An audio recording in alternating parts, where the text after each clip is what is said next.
Kantara chapter 1. யோ ரிஷப் ஷெட்டி, யாரியா நீ இவ்வளோ பயங்கரமாக ஒரு படத்தை எடுத்து வச்சிருக்க?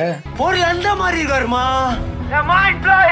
உண்மையிலே அவ்வளோ எனர்ஜி இந்த படத்துக்குள்ளார இருக்கு. அதுவும் லாஸ்ட் 13 மினிட்ஸ் சொல்ல வாய்ப்பே இல்லை. பயங்கரமான எனர்ஜி, செம்மையாக ஆக்ட் பண்ணியிருக்காரு நம்ம ரிஷப் ஷெட்டி. அவ்வளோ ஹை பிச்சில் கத்தி நடிக்கிறதெல்லாம் சான்ஸே இல்லை. இந்த படத்தில் ரிஷப் ஷெட்டிக்கு தமிழில் டப் பண்ணியிருக்கிறது யாருன்னா நம்ம மணிகண்டன் தான். ஆனால் ஒரு ஃப்ரேமில் கூட உங்களால் அது மணிகண்டன் வாய்ஸ் தான் அப்படின்னு கண்டுபிடிக்கவே முடியாது. தலைவன் அந்த அளவுக்கு பிரித்து மெஞ்சிருக்கான் டப்பிங்கில். அப்புறம் இந்த படத்தில் முக்கியமாக விஎஃப்எக்ஸ் சொல்லியே ஆகணும். இந்தியன் சினிமாவை அடுத்த லெவலுக்கு கொண்டு போயிடுச்சுன்னு தான் சொல்லணும். உதாரணத்துக்கு சொல்லணும்னா, இந்த படத்தில் நிறைய அனிமல்ஸை விஎஃப்எக்ஸில் காட்டியிருக்காங்க. குதிரையாக இருக்கட்டும், புலி, அது மாதிரி ஒரு 7-8 அனிமல்ஸ் இந்த படத்தில் காட்டியிருக்காங்க. அது பார்க்கவே பயங்கரமாக இருக்குது, ரியலிஸ்டிக்காகவும் இருக்குது. அவ்வளோக்கு கிளியராக இந்த படத்தில் விஎஃப்எக்ஸ் ஒர்க் பண்ணியிருக்காங்க. அப்புறம் இந்த படத்தில் ஹீரோயினி ருக்மிணி வசந்த் உண்மையிலேயே அவங்க பயங்கரமாக ஆக்ட் பண்ணியிருக்காங்க. ஃபைட் சீனாக இருக்கட்டும், வார் சீக்வன்ஸாக இருக்கட்டும், எல்லாத்துலேயுமே செம்மையாக ஆக்ட் பண்ணியிருக்காங்க. படம் அப்படியே ஜாலியாக தான் ஆரம்பிக்கும், பட் போக போக படத்தோட ஆர்க் பயங்கரமாக போகும். அப்புறம் இந்த படத்தில் ஒரு ஃப்ரேம் கூட வேஸ்ட் பண்ணல. வார் சீக்வன்ஸ் ஆகட்டும், ஃபைட் சீன்ஸ் ஆகட்டும், விஎஃப்எக்ஸ், சவுண்ட் எஃபெக்ட்ஸ்,